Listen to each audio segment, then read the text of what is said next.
Emmanuel Macron doit-il aller au Qatar? Comme il l'avait annoncé en novembre dernier, le président de la République française va se rendre dans l'Émirat pour assister à la demi-finale du championnat où la France doit affronter le Maroc ce mercredi 14 décembre.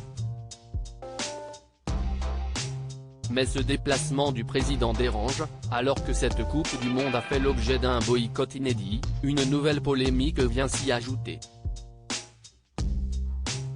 Ce lundi 12 décembre, des perquisitions ont été menées contre 4 personnalités du Parlement européen soupçonnées de corruption en échange de la défense des intérêts de Doha à Bruxelles. Interrogé ce mardi 13 décembre sur France 2 sur la pertinence de la venue d'Emmanuel Macron au Qatar dans ce climat, le ministre des Transports Clément Beaune a reconnu la dimension gravissime de l'affaire mais n'a pas voulu condamner trop vite la situation, préférant attendre les conclusions de l'enquête de justice. Ça semble très grave, si est sûrement très grave, mais moi je ne sais pas dire comme responsable politique, ce sont les juges qui vont décider et condamner si est vraiment confirmé, a-t-il expliqué avant de poursuivre plus en détail sur la venue du président.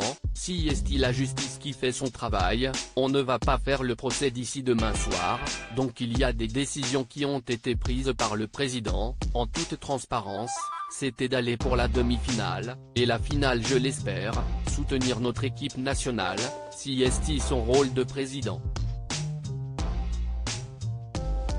Remaniement d'Emmanuel Macron, découvrez les ministres du gouvernement Borne. Emmanuel Macron, quand va-t-il rejoindre les Bleus au Qatar? Ancien ministre des Affaires européennes, Clément Beaune reconnaît qu'il faudra tenir compte de ce qu'il se passe si les accusations de corruption venaient à se confirmer, mais il se refuse à faire de la justice ou de la politique fiction en entendant une affaire de corruption, rappelant que ce qui importe pour lui c'est que l'Europe ne soit pas décrédibilisée dans ce genre de situation.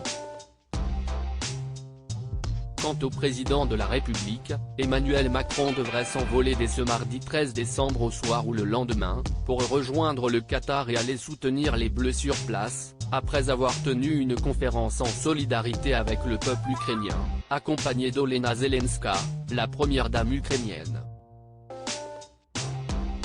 Crédit photo, capture écran France 2.